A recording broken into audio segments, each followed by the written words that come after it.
नमस्कार, मैं हूं आपके साथ आस्था कौशिक। अहमदाबाद प्लेन क्रैश पर AAIB की रिपोर्ट के बाद जो सबसे बड़ा सवाल है वो ये कि प्लेन के इंजन के फ्यूल स्विच कैसे बंद हुए। How fuel switches transition from run to cut off. क्या दोनों में से किसी पायलट ने फ्यूल स्विच को बंद किया था? फिर किसी तकनीकी खराबी से क्या ये फ्यूल बंद हुए थे? वॉज इट अ डेलिबरेट और अ मैकेनिकल फ्लॉ? क्रैश से ठीक पहले एक पायलट का ये पूछना कि तुमने फ्यूल स्विच क्यों बंद किया, why did you cut off the fuel, ये बातचीत आखिर किस ओर इशारा कर रही है? इस पर मैंने एयर इंडिया के पूर्व पायलट प्रशांत धल्ला से विस्तार से सवाल जवाब किए। सुनिए उन्होंने इस हादसे के बारे में क्या बताया। प्रशांत जी, इससे पहले भी हमने एक पॉडकास्ट किया था और जैसा मैंने जिक्र किया उसमें बहुत सारी थ्योरीज पर हमने बात की थी, और जब हम बात कर रहे थे तो ये सामने आया था कि दोनों इंजन फेल हो जाएं, ऐसा rarest of the rare case में होता है। और इसके इर्द गिर्द कोई बहुत ज़्यादा जितनी भी चर्चाएं दुनिया में हुई वो बहुत ज़्यादा उस पर बल नहीं दे रही थी, लेकिन अब जो प्रिलिमिनरी रिपोर्ट सामने आई है उससे तो ये तय है कि भाई फ्यूल नहीं पहुंचा दोनों इंजन में, दोनों इंजन फेल हो गए थे। इसको लेकर अब क्या चर्चा, इस रिपोर्ट के बारे में आप हमारे दर्शकों को क्या बताना चाहेंगे? क्योंकि इसमें दो तरह की बातें हैं कि जो फ्यूल स्विच है वो कट ऑफ मोड में कैसे गया, और दूसरा 32 सेकंड के अंदर जो प्लेन क्रैश हुआ क्या हुआ होगा उस दौरान। देखिए, पहले मैं ये ज़रूर बोलना चाहूँगा कि ये एक प्रिलिमिनरी रिपोर्ट है जो कि भारत सरकार ने जारी करी है जी। एंड इसमें कई सारे पहलू डिस्कस करे गए हैं एंड जिस तरह से ये फेज़ वाइज मैनर में ये रिपोर्ट बनी गई है इसमें आपके पास काफ़ी कुछ डेटा सामने आ चुका है जी। कौन पायलट थे, कितना उनके पास अनुभव था, उस समय का कैसा मौसम था, क्या एयरपोर्ट में क्या रनवे यूज़ किया गया था। All kinds of technical issues have been covered in this report at a very preliminary and a very early stage.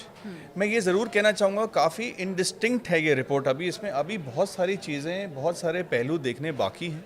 Investigators, subject matter experts अलग अलग तरीके से इसको देखेंगे, इस पे इसकी डिटेल्स पे जाएंगे। जहाँ तक आपने बात बोली, बड़ी इंपॉर्टेंट बात आपने एक फ्यूल कंट्रोल स्विच के बारे में बताई जी। देखिए, जैसे लास्ट टाइम हमने कवर किया था कि एक पायलट को एक चेकलिस्ट का समझ होनी बहुत ज़रूरी है। When a pilot undergoes training, वो चेकलिस्ट एक ऐसा डॉक्यूमेंट है जिसमें सारी चीज़ें मेंशन करी जाती हैं। तो फ्यूल कंट्रोल स्विच भी ये बहुत अहम है समझना दर्शकों के लिए कि ये फ्यूल कंट्रोल स्विच भी is one of a kind of a switch. हर किस्म, अलग अलग किस्म के स्विचेस होते हैं। ये जो पर्टिकुलर स्विच है ये एक स्प्रिंग लोडेड स्विच है जिसमें एक लॉकिंग मैकेनिज्म भी है। अच्छा, तो थोड़ा आम आदमी की भाषा में समझते हैं। स्विच दो तीन तरह के होते हैं। एक तो जो आमतौर पर लोग देखते हैं कि ऑन किया ऑफ किया, एक होता है लीवर के थ्रू आप ऑन ऑफ कर रहे हैं।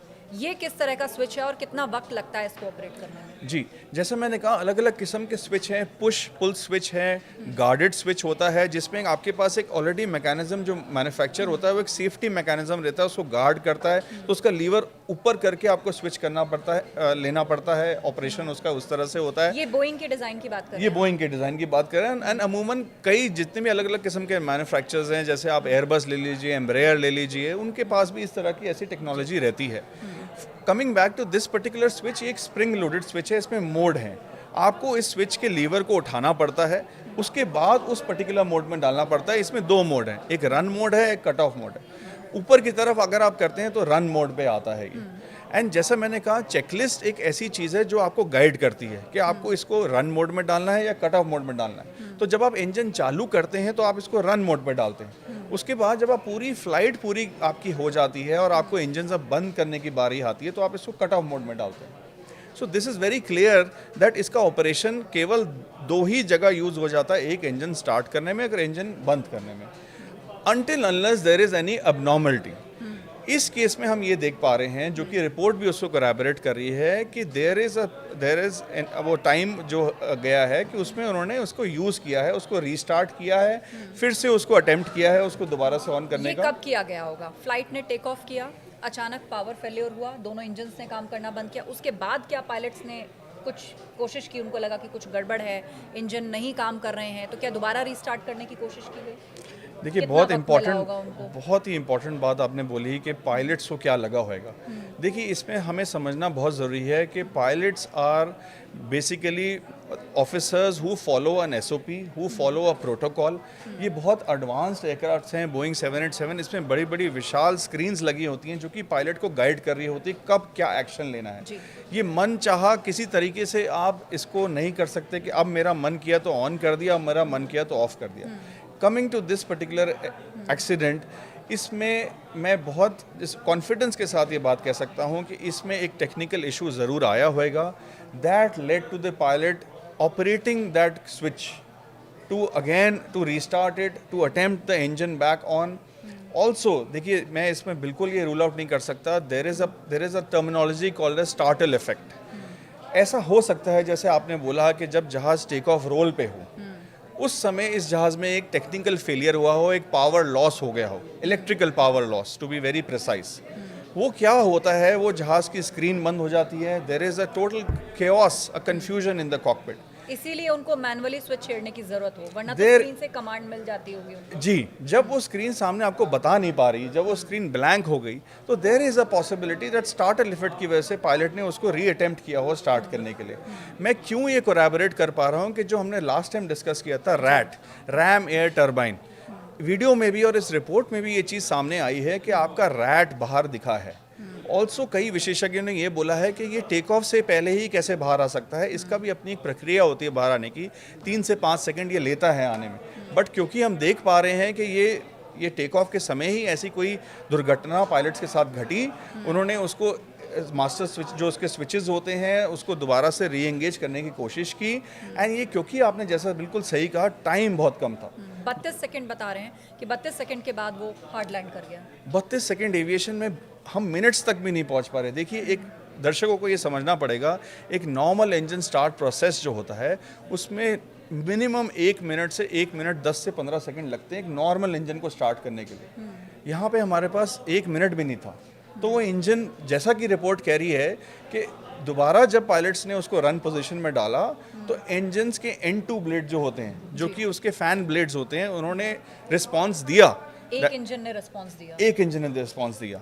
उसके बाद जब उन्होंने दूसरे वाले को भी डाला उसने भी रिस्पांस दिया। बट क्योंकि जो हाइट और ग्राउंड का जो ट्रेड ऑफ था वो बहुत कम था इस पर्टिकुलर सिचुएशन में, तो that led to the unfortunate crash.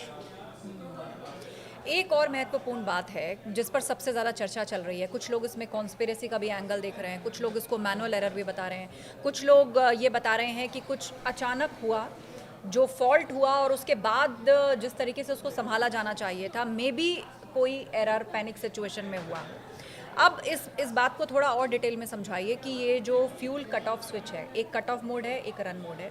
Pilots जब टेक ऑफ करते हैं तो ऑब्वियसली जब वो अपनी चेकलिस्ट पूरा चेक करते होंगे तो क्या ये उस प्रोसेस में होता है कि वो देखें कि वो रन मोड पर है या कट ऑफ मोड पर है, उन्होंने टेक ऑफ किया, और उसके बाद क्या कभी ऐसा हुआ है या पूर्व में किसी इंसिडेंट में हुआ है कि वो ऑटोमेटिकली कट ऑफ मोड पे चले जाएं, कोई ऐसी फॉल्ट आ जाए, फॉल्टी स्विच हो? बहुत इंपॉर्टेंट क्वेश्चन आपने रेज किया है। पायलट की चेकलिस्ट, जो कि देखिए, चेकलिस्ट एक चैलेंज और रिस्पांस मोड पे चलती है। एक जो पायलट होता है उसकी चेकलिस्ट की आइटम पढ़ता है, दूसरा वो एक्शन करता है और अपना रिस्पांस देता है रन। इसमें जैसे मैंने कहा 2 मोड हैं, रन और कट ऑफ। इसकी टर्मिनोलॉजीज भी उसी तरह से यूज़ होती हैं। तो चेकलिस्ट यूज़ करना बहुत ज़रूरी है। मैं इस बात पे बिल्कुल एम्फसाइज करना चाहता हूँ कि बोइंग ने 2018 में, देखिए ये समझना बहुत ज़रूरी है हमारे लिए कि जो एक मैन्युफैक्चर होता है उसकी क्या ड्यूटी होती है। उसकी ड्यूटी केवल एक जहाज़ बना के और अपने हाथ खड़े करने की ड्यूटी नहीं होती।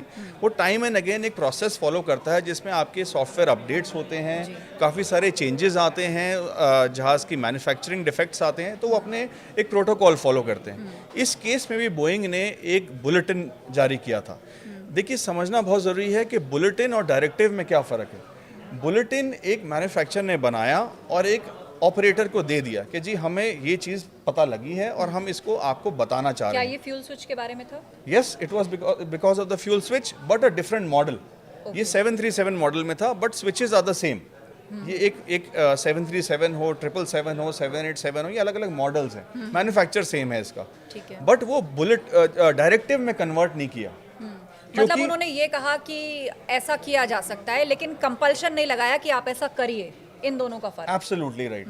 तो ये डायरेक्टिव एक इन्फोर्सेबली, लीगली इन्फोर्सेबल हो जाता है कुछ, जो कि ऑपरेटर को मैंडेटरी हो जाता है फॉलो करना। But it remained in the bulletin stage only, it never converted into a directive. So उस केस को हम रूल आउट नहीं कर सकते, पहली बात. दूसरी बात, the condition of possibility and probability भी समझना बहुत ज़्यादा ज़रूरी है. एक पायलट जो कि इतने अनुभवी पायलट से, ये जैसे हमने डिस्कस किया था, 9,000 घंटों से ज़्यादा इनके पास एक्सपीरियंस था. तो the possibility of this fuel control switch to go into cut off is very rare. Manual error हो जाए पायलट से कि भाई उन्होंने फ्यूल पर ही ध्यान नहीं दिया, ये तो बिल्कुल ऐसे होता है ना. आप आम भाषा में समझने की कोशिश करिए कि जब आपको अपनी गाड़ी घर से निकालनी है तो आप ध्यान रखते हैं ना कि भाई इसमें कितना पेट्रोल है, वो कितनी लाइन ब्लिंक कर रहा था एक शाम पहले, कि आपको भरवाने की ज़रूरत है, नहीं आपको एक लंबे ट्रैवल पे जाना है तो आप पेट्रोल का तो ध्यान रखेंगे ना. और जो हवाई जहाज़ उड़ा रहा है तो जाहिर सी बात है कि फ्लाई करने से पहले उसका ध्यान उस बात पर जाएगा ही जाएगा कि सारी चीज़ें, चाहे वो फ्यूल है, चाहे वो इंजन है, जिस भी तरह के टेक्निकल चेक्स होते हैं, क्या वो ओके हैं कि नहीं. Absolutely right. और एक पायलट जब, जैसे हमने कहा था, एयरपोर्ट पे आते हैं, उनको सारी प्रोसेस बताया जाता है कि इस जहाज़ में ये तकनीकी दिक्कतें हैं, इस जहाज़ में इतना फ्यूल जा रहा है, ये आपकी स्पीड्स हैं. देखिए, ये सारी चीज़ें जब पायलट चेक करता है उसके बाद ही वो हामी पड़ता है उस फ्लाइट को कंडक्ट. यस. और इंजीनियर से वो हैंड ओवर लिया जाता है, and he this is sine document. ये एक साइन डॉक्यूमेंट होता है जिसमें पायलट के जो जिम्मेदारी लेते हैं, जिसको हम पायलट इन कमांड कहते हैं, PIC, वो तभी बनते हैं जब वो सारी चीज़ों को एक्सेप्ट करते हैं. They accept the aircraft in the airworthy condition. और फ्लाई करने से पहले अगर कोई तकनीकी दिक्कत पायलट को दिखती है तो क्या उसको नोट डाउन किया जाता है? फिर एब्सोल्युटली. उसको कहते हैं पायलट डिफेक्ट लॉगबुक. तो पायलट की ड्यूटी है कि अगर उन्होंने एक फ़्लाइट करी है, उस फ्लाइट के दरमियान अगर कोई इशू आता है, कोई डिफेक्ट आता है, तो वो उसको लॉग शीट पे लिखते हैं, और अपॉन लैंडिंग उस पर रेक्टिफिकेशन होता है. तो ये सारी चीज़ें एक SOP, एक ट्रेनिंग के मॉड्यूल में कवर की जाती हैं. सर, आज एयरलाइंस में भी बहुत कंपटीशन है कि 1 मिनट फ्लाइट लेट ना हो जाए, 3 मिनट फ्लाइट लेट ना हो जाए, तो इसको लेकर एक प्रेशर भी स्टाफ पर रहता है. तो ऐसे में प्लेन का हैंडओवर लेना, कंटिन्यूस प्लेन्स फ्लाई करते हैं, पायलट्स हैं वो एक फ़्लाइट से आए हैं, दूसरी फ़्लाइट में फ़ौरन जा रहे हैं. इन सब के बारे में थोड़ा सा समझाइए कि कितने प्रेशर में एयरलाइन स्टाफ होता है, चाहे वो ग्राउंड स्टाफ है या फिर जो फ्लाइट पर जा रहे हैं वो स्टाफ है, कि भाई फ़्लाइट लेट ना हो जाए, जल्दी जाना है, चेकिंग जल्दी होती होगी. इसके बारे में थोड़ा सा बताइए. देखिए, आपने बड़ा एक अहम मुद्दा आजकल के टाइम में हम देखते हैं, ऑन टाइम परफॉर्मेंस जिसको हम कहते हैं, OTP. जी. देखिए, ये प्रेशर में सारा डिपार्टमेंट रहता है एक एयरक्राफ्ट को डिस्पैच करने में. ग्राउंड स्टाफ से लेके cabin crew, catering department, engineering department, flight ops department, ऐसे अलग अलग किस्म के डिपार्टमेंट होते हैं जो कि एक फ़्लाइट को A to B ले जाने में हेल्प करते हैं. हैविंग सेड दैट, सेफ्टी के साथ कोई भी खिलवाड़ नहीं करता. सेफ्टी अपने आप में एक ऐसा इंडिपेंडेंट डिपार्टमेंट है जो कि सारा कुछ पे ओवरसाइट रखता है. जी. उसके ऊपर भी रेगुलेटर का काम होता है इन सारी चीज़ों के ऊपर ओवरसाइट रखने का. So that is to say that इसमें प्रेशर था. देखिए, प्रेशर हर किस्म की डिपार्टमेंट्स में रहता है, बट सेफ्टी के साथ कोई भी खिलवाड़ इंटेंशनली कोई नहीं करेगा. ऑल्सो रेगुलेटर का अपना एक काम होता है, वो अपने एक सर्वेलेंस प्लान्स में जाते हैं, सर्वेलेंस चेक्स होते हैं एयरलाइंस के पीरियोडिकली, जो कि जो भी शॉर्टफॉल्स आती हैं उसको देखा जाता है, उसको नोट डाउन किया जाता है, उस पर करेक्टिव एक्शन लिया जाता है. सो टू से दैट कि इसमें कोई सेफ्टी लैप्स हो गया हो because of on time performance या pressure will be very difficult to say at this point. But yes, this can be an issue where in the investigators देख सकते हैं इस पहलू पे भी. जी जी. अब एक और महत्वपूर्ण सवाल पर आते हैं कि ये प्लेन कौन उड़ा रहा था. जैसे कि जानकारी सामने आ रही है कि को पायलट प्लेन को उड़ा रहे थे, उन्होंने टेक ऑफ किया, क्लाइव कुंदर, और जो सुमित सब्बरवाल हैं, जो कैप्टन हैं, वो बराबर में बैठे थे. बट नो डाउट उनके सुपरविजन में चीज़ें रही होंगी, और को पायलट, उनका भी अनुभव 3,500 घंटे के आसपास था, जिसको एक अच्छा खासा अनुभव माना जाता है. तो जिस वक्त ये प्लेन टेक ऑफ हुआ और उसके बाद एक कॉन्वर्सेशन है जिसको इस रिपोर्ट में काफ़ी हाईलाइट किया गया है कि एक पायलट दूसरे पायलट से पूछ रहा है कि क्या आपने कट ऑफ किया, मतलब फ्यूल स्विच, क्या आपने कट ऑफ किया, तो दूसरे का जवाब आता है कि नहीं, मैंने नहीं किया. तो अब ये रिपोर्ट या इसका जो इशारा है, क्या वो किसी एक थ्योरी को ज़्यादा बल दे रहा है, इस कॉन्वर्सेशन को हाईलाइट करना या ऊपर रखना, ये किस तरफ इशारा कर रहा है, और क्या इसके अलावा भी और पहलुओं को देखा जाना चाहिए? अपनी ओपिनियन या राय क्या सिर्फ इसी के इर्द गिर्द बनाई जानी चाहिए? देखिए, जैसा मैंने कहा कि ये एक प्रिलिमिनरी रिपोर्ट है. जी. कॉकपिट वॉइस रिकॉर्डर में सारी कन्वर्सेशन रिकॉर्ड हो रही होती हैं. तो मुझे ऐसा लगता है कि जो फाइनल रिपोर्ट आएगी और जो इन्वेस्टिगेटर्स अभी इस पे काम कर रहे हैं, वो इसकी पूरी ट्रांसक्रिप्ट पढ़ चुके हैं, वो उस पर अलग अलग पहलू पे नज़र उनकी जाएगी। They will see the facts कि क्या कन्वर्सेशन हुई। ये केवल यही कन्वर्सेशन होनी इज़ नॉट व्हाट द और इंटेंट भी इज। बहुत सी बातें हुई होंगी जो जी। शायद अभी पब्लिक डोमेन में नहीं निकली। अभी नहीं आई है, वो इन्वेस्टिगेशन का पार्ट हो सकती है। दैट वो उस पर देखेंगे, उस पर बात करेंगे, उस पर चर्चा करेंगे। आपस में उनके अलग अलग एंगल्स होते हैं कि इन्वेस्टिगेशन को लीड करने के लिए। तो ऐसा कहना कि ये एक ह्यूमन एरर या पायलट एरर की तरफ इशारा जा रहा है would be too premature at this stage, क्योंकि इसमें अभी हम बिल्कुल निगलेक्ट नहीं कर सकते कि मैन्युफैक्चर की तरफ से या बोइंग जो 787 जहाज़ था ये, उसमें कोई टेक्निकल इश्यूज आए which led to a pilot taking a decision, and that decision on that fateful day was not up to the safety standards, or which led to that particular accident. जी, एक pilot ने कहा कि क्या आपने cut off किया, ये तो तय है कि उन्होंने नहीं किया। दूसरे पायलट ने जवाब दिया नहीं, मैंने कट ऑफ नहीं किया, मतलब फ्यूल स्विच ऑफ नहीं किया, उन्होंने भी डिनाई कर दिया। तो अब क्या इसको पायलट का मैनुअल एरर माना जाना चाहिए? कुछ और भी क्या एंगल्स इसमें हो सकते हैं कि कैसे कट ऑफ मोड में चला गया फ्यूल स्विच? देखिए, जैसे मैंने कवर किया था पॉसिबिलिटी और प्रोबेबिलिटी पे, इन जब डिस्प्यूट आ जाता है कॉकपिट में, देखिए दो लोगों के बीच में डिस्प्यूट आना is not a unhealthy sign. Pilots are also human beings, उनके बीच में डिस्प्यूट आ सकता है। इन्हीं चीज़ों को अवॉइड करने के लिए हमें एक चेकलिस्ट दी गई है, एक एसओपी दिया गया है, एक प्रोटोकॉल दिया गया है कि आप इसी के एम्बिट में आप काम करेंगे।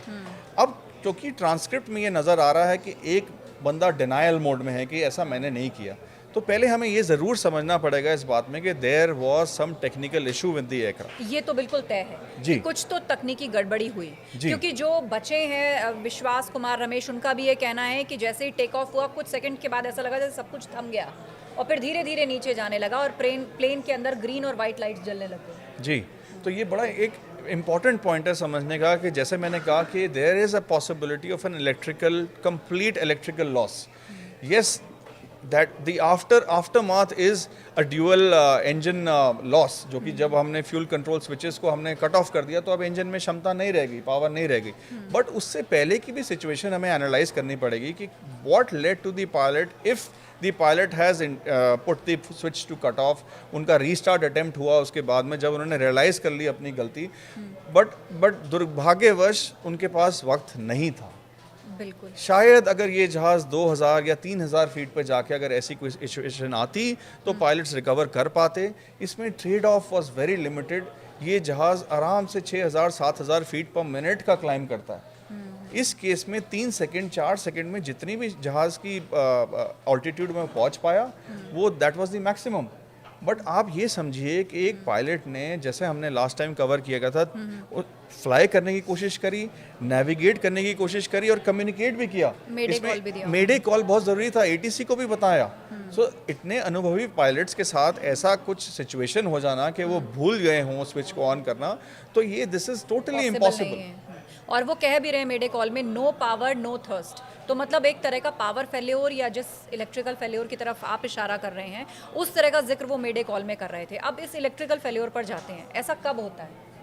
एक प्लेन उड़ा, अभी वो हायर एल्टीट्यूड पर भी नहीं है, रैट भी बाहर आ गया और इलेक्ट्रिसिटी फेल्योर हो गया। देखिए, बिल्कुल आपने रैट की बात की। रैट का आना अपने आप में एक अंदेशा है कि या तो इस जहाज़ में इंजन में इशू था, या इस जहाज़ में इलेक्ट्रिकल इशू था, या इस जहाज़ में हाइड्रोलिक इशू था। इन तीनों को हम भागों में डिवाइड करते हैं। ठीक है। देखिए, जैसा मैंने कहा कि रैट टेक ऑफ के जस्ट बाद आ जाता है and the aircraft is climbing. और रैट तब बाहर आता है जब इंजन फेल होता है। जी, जब नहीं, इन तीनों की वजह से तीनों एक साथ फेल हो गए तो रैट बाहर आया। एक साथ नहीं, अलग अलग भी हो सकता है। तो जैसे मैंने कहा, इलेक्ट्रिकल फेलियर अगर होता है तो that leads to the RAT coming out. ठीक है। तो इससे ही हम कोलैबोरेट कर पा रहे हैं कि उस समय पायलट्स जब ऐसा उन्होंने रियलाइज किया कि जहाज में पावर नहीं आ रही है and there is a total dark inside the cockpit, that led to some kind of an action by the pilot crew which was not in the मतलब उस रिस्पॉन्स टाइम जो इंजन लैग कहते हैं हम जिसको, जैसा मैंने कहा, एक engine normal engine start procedure में भी 1 मिनट नॉर्मल है लेना, एक इंजन को स्टार्ट करने एक इंजन को स्टार्ट करने तो यानी ओवरऑल 2 मिनट लगते हैं दोनों इंजन को स्टार्ट करने में। Yes, that's right. और 32 सेकंड में ही ये प्लेन जो था वो क्रैश कर गया। जी। तो ये जब रैट डिप्लॉय होता है तो अब जितनी जानकारी हमारे पास है कि वो भी कुछ इमरजेंसी, एक फर्स्ट एड, थोड़ा सा हाइड्रोलिक्स या पावर सप्लाई कर पाता है कि एटलीस्ट आपका कंसोल चलता रहे, आपका कम्युनिकेशन होता रहे। तो क्या यहाँ रैट ने भी काम नहीं किया? देखिए रैट का काम होता है पायलट्स को एक प्राइमरी फ्लाइट कंट्रोल्स में एक पिक्चर देना कि बेसिक आपकी स्क्रीन पे चीज़ें दिखती रहें आपको। It is an aid given by the manufacturer to help you land अगर ऐसी कोई आपके साथ दुर्घटना हो जाती है। ये आपको पावर या लिफ्ट या थ्रस्ट देने का काम नहीं होता इसका। इसका बेसिक काम ये होता है कि आपके बेसिक इक्विपमेंट्स प्राइमरी चीज़ें आपकी चलती रहें, काम करती रहें। एक टरबाइन की तरह वो आपको थोड़ा थोड़ा इनपुट देता रहता है। देखिए इलेक्ट्रिकल सिस्टम इस जहाज़ का बहुत कॉम्प्लेक्स है, जैसे मैंने बताया बहुत विशाल जहाज़ है। इसमें जनरेटर्स भी होते हैं, उनका अपना काम होता है, स्टैंड बाय जनरेटर्स भी होते हैं। हर अलग किस्म के एक मैन्युफैक्चरर ने आपको एक ऐसे डिज़ाइन बनाया होता है। बट ये कहना कि फ्यूल कंट्रोल स्विच की वजह से ये पूरा क्रैश हो गया, it is totally, I neglect this particular statement. There is 100% some technical issue with this machine, which I am sure the investigators are looking into right now. अब technical issue की बात करते हैं तो किसी भी प्लेन का हैंडओवर लेने से पहले आई एम श्योर उसके सिक्योरिटी चेक्स, ऑडिट्स होते होंगे, उसके लिए कंसर्न डिपार्टमेंट्स होंगे, इंजीनियर्स होंगे या जिन पर भी इनकी जिम्मेदारी होगी। तो क्या उन्होंने सही से चेक नहीं किया था या वो फाइंड आउट नहीं कर पाए? देखिए it is a very important question. एक पायलट की एक्सेप्टेंस बहुत बाद में होती है जब वो जहाज़ पे पहुंचते हैं। बिल्कुल। उससे पहले सारे डॉक्यूमेंट्स चेक करे जाते हैं, क्या इससे पहले जो फ्लाइट्स हुई हैं उसमें कोई टेक्निकल इश्यूज आए हैं, इंजीनियर्स ने क्या फ्लेयर उसको करा है। इस केस में भी रिपोर्ट में आ रहा है कि एक जो आपका MEL कहते हैं उसको, मिनिमम इक्विपमेंट लिस्ट, जो कि एक पायलट को बताता है, उसमें कैटेगरीज होती हैं A B C कि ये आपका इक्विपमेंट इस दिन चल रहा है, इस दिन नहीं चल रहा। उसके जैसे मैंने बताया एक पर्टिकुलर यूनिट के बहुत सारे अलग अलग स्टैंड बाय यूनिट्स भी होते हैं। तो ज़रूरी नहीं है आपकी फ़्लाइट में सारे काम कर रहे हों। अगर एक काम नहीं कर रहा दूसरा काम कर रहा है तो देयर इज़ अ पॉसिबिलिटी वो आपको जो बुक होती है वो अलाउ करती है डिस्पैच करने के लिए फ़्लाइट। तो पायलट ये सारे मुद्दे देखता है, समझता है, उसी के बाद वो एक्सेप्ट करता है और फ्लाइट पे जाता है। जी, दोनों इंजन्स का फेल होना, अब थोड़ा सा एक इंटरनेशनल पर्सपेक्टिव से बात करें, क्योंकि CNN या बहुत सारी ऐसी विदेशी मीडिया है जो पूरी तरीके से कि पायलट से कुछ हुआ होगा इसके इर्द गिर्द चर्चा कर रही है। लेकिन आज हम यहाँ बैठकर एक पायलट के नज़रिए से समझ रहे हैं कि जब कोई ऐसी परिस्थिति आती है और कितना समय आपके पास होता है, प्लेन किस एल्टीट्यूड पे है, तो आगे के जो बैकअप स्टेप्स हैं या सिक्योरिटी मेजर्स हैं वो बहुत हद तक उस पर डिपेंड करते हैं कि यदि समय मिले। लेकिन आप सोचिए कि जितनी देर में हमने डिस्कस किया उसके पॉइंट समथिंग के सेकंड्स का पार्ट भी उन पायलट्स को नहीं मिला होगा कि जिसमें जो कर सकते थे उन्होंने अपनी तरफ से कोशिश की। जब इसका डेब्री मिला यानी मलबा बरामद हुआ तो जो फ्यूल स्विच कंट्रोल था वो रन मोड पर था जी। लेकिन कहा यह गया, अब कॉन्वर्सेशन से इस्टेब्लिश हो रहा है दोनों पायलट की कि वो कट ऑफ मोड पे गया, तो वहाँ कट ऑफ मिला तो रन मोड। अब ये किस तरफ इशारा कर रहा है? देखिए जैसा हमने डिस्कस किया कि ये इसमें दो मोड है, रन और कट ऑफ के। जी, तो आपस में जब डिस्प्यूट अराइज हुआ तो ये इस्टेब्लिश करता है इस फैक्ट को कि वो रन मोड पे नहीं थे स्विचेस, वो कट ऑफ में थे। या उन्होंने आपस में डिस्कस किया कि why did you put it in cut off, और बाद में जैसे आपने बोला डेब्री में वो रन मोड में है।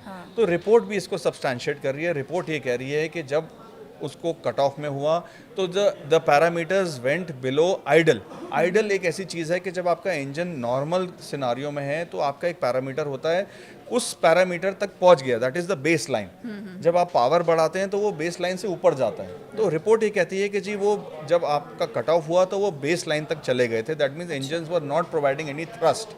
उसके बाद जब उसको ऑन किया गया तब वो इंजन्स दोबारा से स्पूल अप होना शुरू हुए, बट क्योंकि लैग बहुत ज़्यादा होता है कि इंजन को स्टार्ट करने के लिए, जैसे हमने डिस्कस किया जी, तो वो चाहिए था, but engines were responsive, engines अपना रिस्पॉन्स दे रहे थे पायलट को। ये रिपोर्ट भी कहती है हमारे सामने। तो ये कहना इस समय कि ड्यूअल इंजन फेलियर हुआ या नहीं हुआ बट बी टू प्रीमेच्योर। अभी तक इस रिपोर्ट में ये ज़रूरी था आना कि उसमें इंजन के पैरामीटर्स आने ज़रूरी थे, बिल्कुल इलेक्ट्रिसिटी के बारे में बताना ज़रूरी था, हाइड्रोलिक्स का स्टेटस आना ज़रूरी था। ये सारी चीज़ें फाइनल रिपोर्ट में आती हैं। अभी केवल हमें एक बेसिक एक सिस्टम समझ में आया कि क्या एक्चुअली में हुआ। We should not be focusing on the fuel control switches alone. अभी इसमें बहुत सारी चीज़ें और आएंगी and I am sure the government will get it out in front of the public at the right stage. जो इसकी पेरेंट कंपनी है बोइंग, क्या उससे हमारे देश ने या हमारी सरकार ने या संबंधित मंत्रालय ने किसी तरह के कोऑर्डिनेशन या कम्युनिकेशन की कोशिश की होगी या चल रही होगी, और क्या वो पब्लिक डोमेन में नहीं आया है? क्योंकि जब सारा डेटा उनके पास में गया है, जैसा कि नियम भी कहता है, वो भी एनालाइज कर रहे हैं, अपनी रिपोर्ट दे रहे हैं, तो क्या आपने जिक्र किया कि भाई और भी बहुत सारी चीज़ें इंपॉर्टेंट है, सिर्फ फ्यूल स्विचेस के इर्द गिर्द थ्योरी नहीं जानी चाहिए। तो क्या ये सारी चर्चाएं एयर इंडिया या हमारे देश की सरकार या बोइंग के बीच में चल रही होंगी जी या बिल्कुल। होनी चाहिए? देखिए ऐसा बिल्कुल नहीं हो सकता कि आपस में तालमेल ना हो, बातचीत ना हो। हाँ। देखिए मैन्युफैक्चर एक यूएस बेस्ड कंपनी है, उनकी अपनी एक कॉन्ट्रैक्टिंग स्टेट का पार्ट है, वो आईकाओ के जो सिविल एविएशन बॉडी होती है। ऑपरेटर जो है एयर इंडिया इस केस में वो डीजीसीए के से उनका रेगुलर टच में होता है। जी। तो ऐसा मैं बिल्कुल मतलब स्पष्ट करना चाहता हूँ व्यूअर्स के लिए कि एक रेगुलेटर, ऑपरेटर और मैन्युफैक्चरर ये तीनों आपस में ही डिस्कशन करते हैं, बातें करते हैं।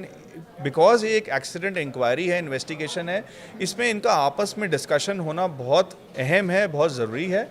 एंड मुझे लगता है कि गवर्नमेंट ऑफ इंडिया बोइंग के साथ एज वेल एज अदर जो इन्वेस्टिगेटिव अथॉरिटीज़ हैं उसमें रेगुलर टच में होंगी, उनके साथ उनके सब्जेक्ट मैटर एक्सपर्ट्स भी होंगे जो कि आपस में इस पूरी रिपोर्ट का विश्लेषण करेंगे एंड सेकंड बाय सेकंड इसको समझ रहे होंगे। बिल्कुल, तो मुझे लगता है कि एक लंबा इंतजार अभी और लगेगा कि अपनी ओपिनियंस या राय केवल और केवल पायलट ने क्या किया होगा, कॉकपिट में क्या हुआ, क्या शुरुआत से ही कोई खामी थी जिसमें भूल चूक हो गई, वो नज़रअंदाज हो गई, या बाद में कुछ ऐसा हुआ या ये मैनुअल एरर था, सिर्फ इसके इर्द गिर्द ही चर्चा करके नहीं छोड़नी चाहिए। एक और महत्वपूर्ण सवाल, अब पूरी दुनिया में अगर बात की जाए फ्लाइट्स की तो दो ही कंपनीज हैं जिनका डोमिनेशन है या मोनोपोली है, एक है आपका बोइंग, दूसरी है एयरबस।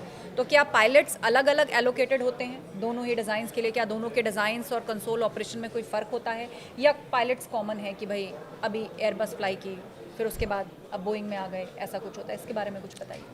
देखिए पायलट्स का जो पूरा रूल बुक होता है वो डीजीसीए डिज़ाइन करता है। जी। डीजीसीए में अलग अलग डिपार्टमेंट्स हैं और वो अलग अलग अपने सर्कुलर्स, अलग अलग नोटिसेस जारी करते हैं। ऐसा कहना कि एक पायलट जो बोइंग उड़ाता है वो एयरबस नहीं उड़ा सकता, ये बिल्कुल गलत है। ऐसा कहीं भी कहीं मेंशन नहीं होता और किसी भी कंट्री में ऐसा कोई रूल लागू नहीं है कि एक बोइंग पायलट एयरबस नहीं उड़ा सकता या कोई एयरबस पायलट बोइंग नहीं उड़ा सकता। हैविंग सेड दैट, इस सब चीज़ की अपनी अपनी ट्रेनिंग होती है, उसको आम भाषा में टाइप रेटिंग कहते हैं। एक पायलट को सीरीज ऑफ ट्रेनिंग के थ्रू जाना पड़ता है, उसमें ग्राउंड सब्जेक्ट्स होते हैं, फ्लाइट सब्जेक्ट्स होते हैं। उसी के बाद गवर्नमेंट ऑफ इंडिया उसके लाइसेंस पे वो पर्टिकुलर जहाज़ एंडोर्स करती है। जी। उसके बाद एयरलाइन उसकी ट्रेनिंग कराते हैं कि भाई आप अब ये जहाज़ उड़ाएंगे।